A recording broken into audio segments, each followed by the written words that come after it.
Estamos estudiando la oración del Padre Nuestro. La semana pasada nosotros pudimos hacer un repaso y vimos cómo se repite la frase, Cristo repite la frase cuando ores. Porque es inconcebible que un discípulo de Jesucristo no invierta tiempo en esa intimidad con Dios. Esa intimidad a través de la cual podemos gozarnos de tener ese privilegio de acercarnos confiadamente a su trono de gracia.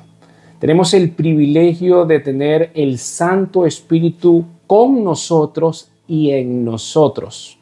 Y también dijimos que estoy dando un breve repaso, una breve introducción de la semana pasada para los que no estuvieron con nosotros, que Dios, Jesucristo, condena dos acciones en la oración. En primer lugar, la intención, y que nosotros tenemos que tener cuidado cuando nuestra intención sea una intención antropocéntrica, donde nosotros estemos en el centro, sean nuestras preocupaciones, nuestras peticiones, nuestros deseos, porque ahí entonces podemos resaltar ese versículo que dice que nosotros a veces pedimos, pero pedimos mal para gastar en nuestros deleites, y eso es porque nosotros estamos en el centro.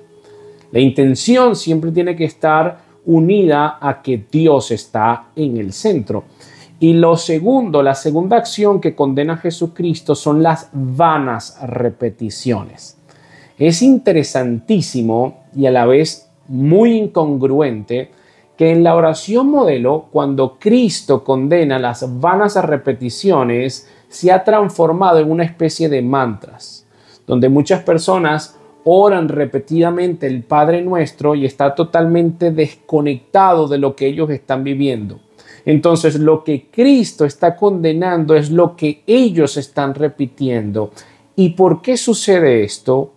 Por desconocer la palabra del Señor, por carecer de tiempo de calidad con Dios. Ahora, con esta introducción, hoy vamos a estudiar Mateo 6, pero del versículo 9 al versículo 10, sección A, quiere decir la primera parte del versículo 10 únicamente.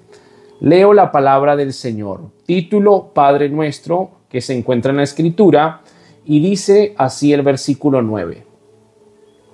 Vosotros pues, orad de esta manera.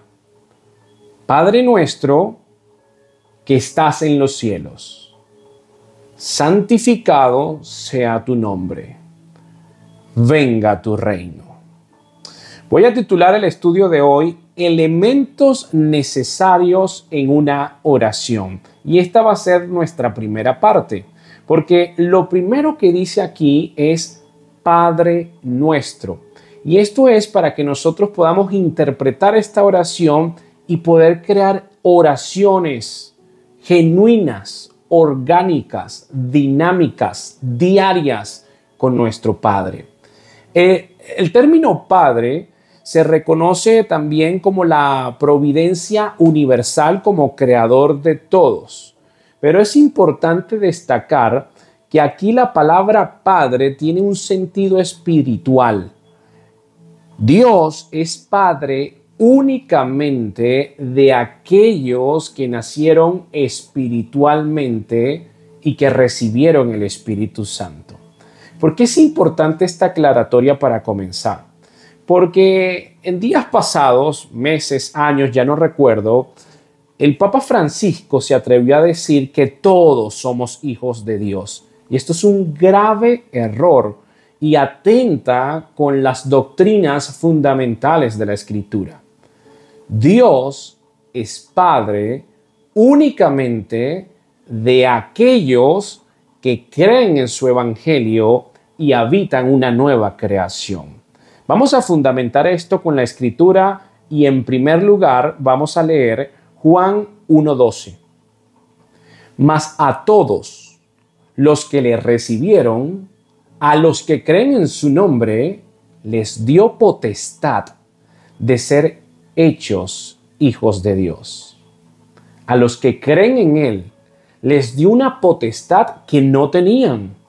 Todos los seres humanos somos creaciones de Dios, pero los que creemos en su nombre, nos dio la potestad de ser llamados hijos de Dios. Romanos 8, 14 al 15, perdón. Porque a todos los que son guiados por el Espíritu de Dios, estos son hijos de Dios. Y no todos son guiados por el Espíritu de Dios.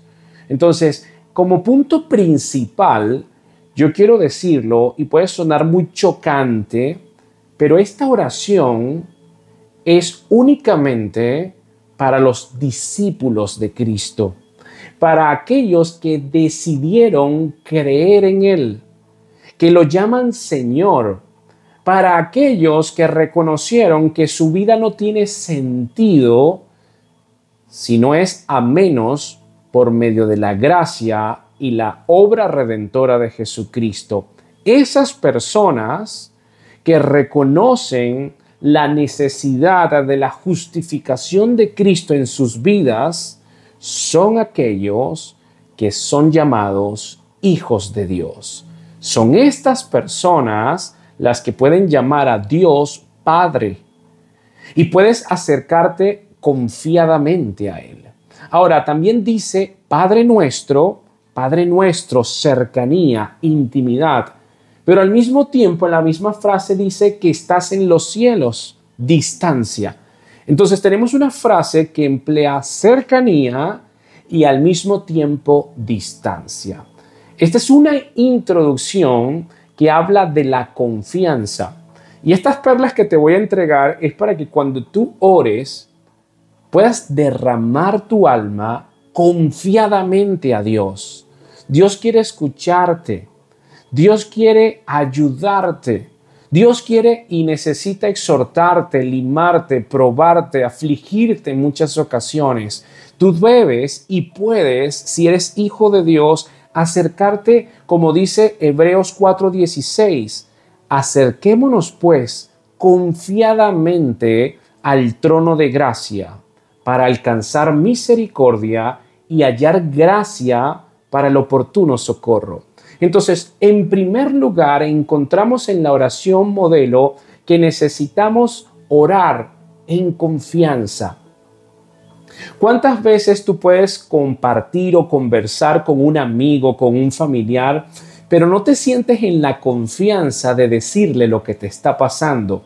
Porque sientes que te puede atacar o porque lo que tú le confiesas piensas que lo puede utilizar a tu contra, pero no necesariamente es igual con este Padre Celestial. Puedes acercarte a Él en confianza, que tu oración sea fundamentada en la confianza. Ahora, ¿por qué dice que está en los cielos? ¿Acaso Dios no es omnipresente, que quiere decir que está en todos lados? ¿A qué se refiere entonces con esta declaración? La Biblia llama cielos al lugar donde especialmente reside Dios. Es la morada de los santos. Si bien es cierto que su presencia está en todos lados, su morada, ese lugar secreto, ese lugar donde están los santos y las criaturas angelicales con Él, ese lugar que pudo ver el profeta Isaías, que estaba ahí y que habían serafines que decían santo, santo, santo, ese lugar majestuoso, a eso se refiere. El comentario ampliado del Nuevo Testamento del maestro David Burr dice lo siguiente con relación a esta frase. Abro comillas. Está tan cerca de nosotros que nos entiende a la perfección y ve aún nuestros pensamientos más íntimos. Pero, a la vez, Dios está tan lejos de nuestra comprensión que su persona trasciende a toda nuestra imaginación. Su proximidad significa que podemos acercarnos a Él en oración con plena confianza, como el niño a su padre. Y su trascendencia implica que debemos hacerlo con reverencia, humildad, devoción y sumo respeto. Yo creo que este comentario nos permite comprender un poco más lo que significa ese Padre nuestro que estás en los cielos. cercanía y a la vez trascendencia. Está próximo, pero también sus pensamientos son más altos. Sus caminos no son nuestros caminos. Yo puedo acercarme a Él confiadamente, pero tengo que reconocer mi debilidad, mi fragilidad, mi dependencia. Yo soy pequeño, Él es grande. Yo estoy aquí, Él habita en los cielos. Yo estoy sujeto al tiempo, Él está en la eternidad. Él creó el tiempo. Cuando yo tengo este concepto tan hermoso y excelso de Dios, yo puedo acercarme a Él confiadamente, pero comprendiendo o intentando comprender a quién me estoy acercando. Seguidamente dice la oración modelo: santificado sea tu nombre. Y esta es una expresión que se refiere o hace alusión a la reverencia. ¿Y por qué a la reverencia? Porque la reverencia evita una confianza excesiva. A veces escucho de hermanos que tienen una confianza excesiva con Dios. El chibúo, papito, no sé qué. Y esta confianza excesiva no está presente en ninguna parte de la Biblia. Yo me puedo acercar a Él confiadamente, pero siempre en reverencia. Santificar su nombre es no mezclarlo con lo mundano, lo común. La palabra santo quiere decir apartado, apartado totalmente. Santo no quiere decir bueno, quiere decir apartado en la Escritura. Él es totalmente distinto, separado. Santificarlo es glorificarlo. Vamos a echar mano de 1 de Pedro 3:15. Sino santificad a Dios, el Señor, en vuestros corazones, y estad siempre preparados para presentar defensa con mansedumbre y reverencia ante todo el que os demande razón de la esperanza que hay en Dios en vosotros. O sea, yo tengo que santificarlo en mi corazón. Santificar, como dije, es glorificarlo. Juan 12:28. Padre, dice el Señor Jesucristo, glorifica tu nombre. Ahora bien, no hay que santificarlo con meras palabras, porque a veces lo santificamos en oración, pero no llevamos vidas obedientes. Y la mejor forma, querido amigo, de santificar el nombre de Dios es con una vida de obediencia. ¿Cómo se come esto? Si tú en la oración tú santificas y glorificas el nombre de Dios, pero con tus acciones demuestras que llevas una vida de desobediencia, dándole la espalda a Dios, no estás glorificando a Dios, no estás santificando su nombre. Dice Mateo 5:16, así alumbre vuestra luz delante de los hombres, para que vean vuestras buenas obras y glorifiquen a vuestro Padre que está en los cielos. Fíjate esto, qué interesante. Cuando yo tengo una vida de santidad, respeto a mi esposa, cumplo con mi palabra, mi sí es sí, mi no es no, llevo una vida de integridad, no estoy en tranzas, soy obediente, busco de mantenerme lo más apegado a los mandamientos del Señor, en comunión con Él. Cuando las personas me ven, yo estoy santificando el nombre de Dios a través de mis acciones. Y como estoy llevando una vida de obediencia, yo glorifico el nombre de Dios, porque mi actuar demuestra que yo amo a Dios, que santifico su nombre. Efesios 2:10, porque somos hechura suya, creados en Cristo Jesús para buenas obras, las cuales Dios preparó de antemano para que anduviésemos en ella.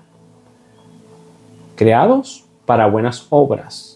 No somos salvos por obras, somos salvos por gracia. Pero luego que tenemos una vida en Cristo, nuestras obras Nuestras buenas obras proyectan la gloria de Dios y somos cartas abiertas para los que aún no creen. ¿Y qué tiene que ver esto con la oración? Tiene todo que ver. Porque a veces tenemos y elevamos oraciones famélicas, desnutridas a Dios, porque nuestra vida no es en sujeción, no es en obediencia. A veces alabamos a Dios y cantamos himnos de adoración y alabanza, pero nuestras acciones están diametralmente opuestas con nuestras oraciones y por eso no recibimos. Y por eso no tenemos un crecimiento espiritual. Cuando los judíos tenían tanto cuidado del nombre de Dios en el tiempo de la Escritura, que por temor a profanarlo, ellos dejaron de utilizar la palabra Yahweh, que nosotros la traducimos como Jehová, y ellos empezaron a utilizar la palabra hebrea Adonai, que significa Señor. ¿Por qué? Porque tenían miedo de profanar su nombre. Pero a pesar de que tenían ese miedo de no santificar su nombre, sus acciones estaban divorciadas de lo que ellos profesaban. Esta es la incongruencia que condena a Dios. Continuamos en la oración modelo y seguidamente dice, venga tu reino. Y esta expresión implica sumisión. Mi oración en primer lugar tiene que tener confianza. Yo me acerco a mi Padre confiadamente, tengo ese privilegio. En segundo lugar, tiene que tener reverencia. A pesar de que es mi Padre, debo de entrar y acercarme a Él en reverencia, no con un exceso de confianza. Y en tercer lugar, mi oración debe estar en sumisión. Su reino, Él es el Rey, no yo. Es Él el Señor, yo soy el siervo. Si tú no tienes esto en tu cabeza, muchas veces tú oras a Dios por tu reino. Es que así de incongruentes somos. A veces tenemos tanta incongruencia en nuestra cabeza. Estamos tan envueltos en fábulas, en vanidades. Tenemos una vida tan vacía que empezamos a pedirle a Dios por nuestro reino. Por nosotros, primero yo, segundo yo, tercero yo, lo que quede es para mí, mi casa, mi éxito, mi progreso, mi salud y bienestar y prosperidad. Y estoy armando mi propio reino. Esto no es sumisión. Esto es un abuso, un intento de quitarle la autoridad a Dios. Es su reino. Hace alusión esta expresión al gobierno de Dios. Ahora, préstame atención, porque aquí posee dos aspectos generales. Venga tu reino. Aquí hay dos aspectos generales. Número uno, el aspecto espiritual. Ya establecido en el corazón del creyente cuando cree en Cristo. Vamos a Mateo 3:2. Dice así, y diciendo, palabras de Cristo, arrepentíos, porque el reino de los cielos se ha acercado. Entonces, tu reino tiene una connotación en primer lugar espiritual. ¿Por qué? Porque tenemos entrada espiritual a su reino y como súbditos nos sometemos a su soberanía. Cuando tú llamas a Cristo Señor, en el griego eso significa kurios y quiere decir Él gobierna. Si Él es el Señor, yo soy el siervo. Yo debo estar en sumisión a Él. Es su reino. Yo lo que tengo que estar es centrado a su reino, porque si yo estoy unido a Él en su reino, yo voy a estar cerca de su presencia. Ahora, también tiene esta connotación. Venga tu reino, tiene una segunda connotación y es el aspecto visible. En primer lugar, el aspecto espiritual. Repito, cuando yo creo en Él ya yo formo parte de su reino. Pero en días pasados, en nuestros estudios, hemos dicho que la vida de un creyente puede tener dos aspectos. Esa experiencia posicional, donde ya yo formo parte de su reino, porque Él ya murió por mí. Pero tengo también una experiencia experimental, donde estoy sujeto al tiempo. Y hay aflicciones, hay enfermedades, hay pruebas, hay tribulaciones, pero no quiere decir esto que no formo parte de su reino. Ahora, el segundo aspecto, que es el visible de esta frase, su reino, pertenece al futuro, a una profecía que aún no se ha cumplido. Los judíos, en el tiempo de Cristo, no entendieron esto, porque ellos querían proclamar rey a Cristo, pero ese rey que los iba a libertar del yugo de Roma. Ellos querían ya un libertador bélico, pero Él vino primero como cordero, pero luego vendrá como león. Entonces, el venga a tu reino también tiene que ver que nuestra oración tiene que estar enfocada. Cristo va a regresar. Es su segunda venida. En su segunda venida se va a cumplir Filipenses 2 del 9 al 11. Por lo cual Dios también le exaltó hasta lo sumo y le dio un nombre que es sobre todo nombre, para que en el nombre de Jesús se doble toda rodilla de los que están en los cielos y en la tierra y debajo de la tierra. Y toda lengua confiese que Jesucristo es el Señor, para gloria de Dios Padre. Esto no se ha cumplido. No toda rodilla se dobla ante nuestro Señor. Pero viene. Jesucristo va a regresar. La Biblia termina en el último capítulo del Apocalipsis, capítulo 22, versículo 12, dice: He aquí, yo vengo pronto, y mi galardón conmigo, para recompensar a cada uno según sea su obra. Entonces, vamos a detener la oración modelo hasta aquí, como les dije, pero en conclusión vemos lo siguiente.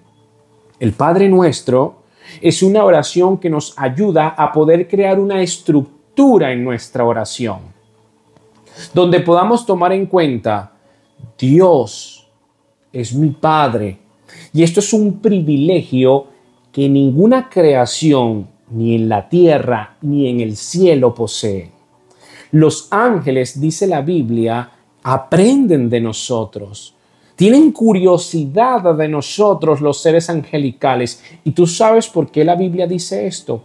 Porque los ángeles, los arcángeles, los serafines, los querubines, a pesar de que tienen mayor potencia, mayor fuerza que los seres humanos, ningún ser angelical tiene el privilegio de tener el Paracletos, el Espíritu Santo, morando adentro de nosotros. Ningún ser angelical tiene el privilegio de ser llamado hijo de Dios. Es una creación de Dios.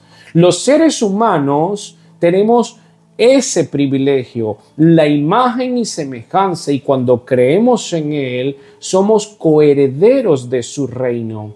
Entonces nosotros tenemos que tener en cuenta esto, y qué curioso que en el siglo que vivimos, en el año que cursamos, el ser humano se ha pervertido de tal manera que valora más a las bestias, a los animales, que a la única creación que tiene la imagen y semejanza de su creador.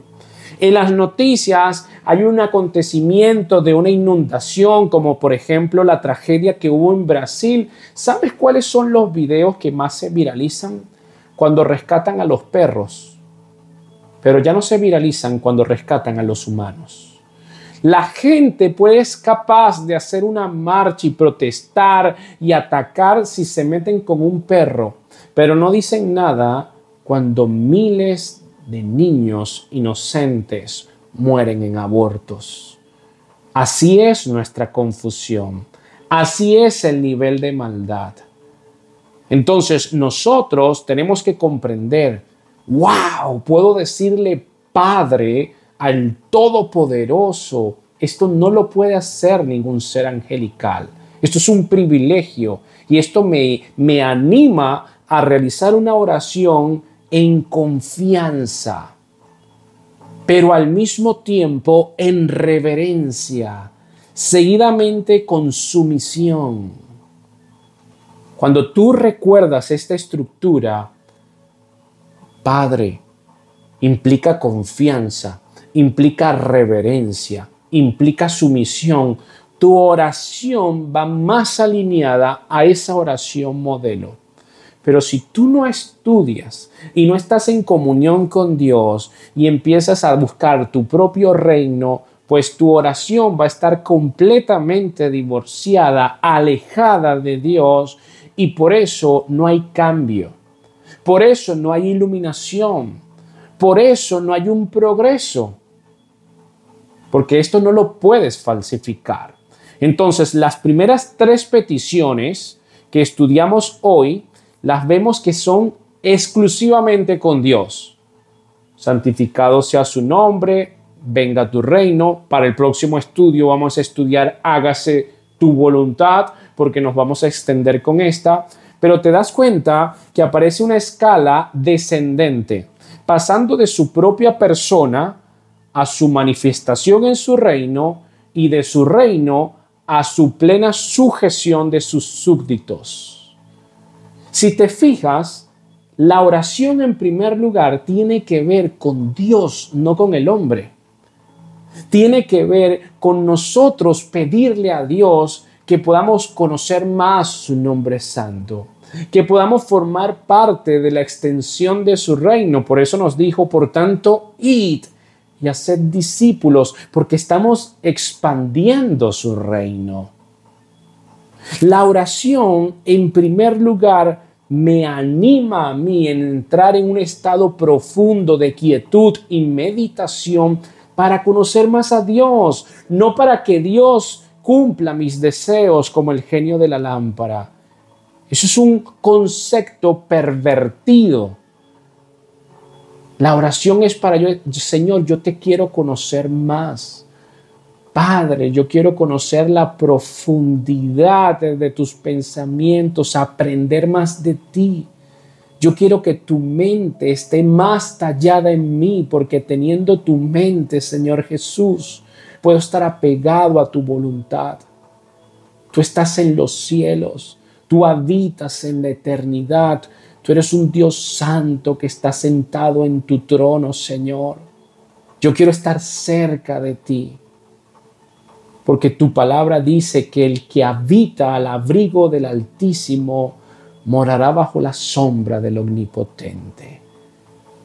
Te fijas, es una oración donde Dios es el comienzo, no yo. No mi enfermedad, no mi tiempo de ansiedad, no exigiendo. Tú no estás en condición de exigir nada en la oración. Y mucho menos al Todopoderoso. Espero que estos elementos te sirvan para poder esquematizar una oración más apegada a esa oración modelo que nos dejó nuestro Señor Jesucristo. Que la gracia y que la paz de Dios te bendiga.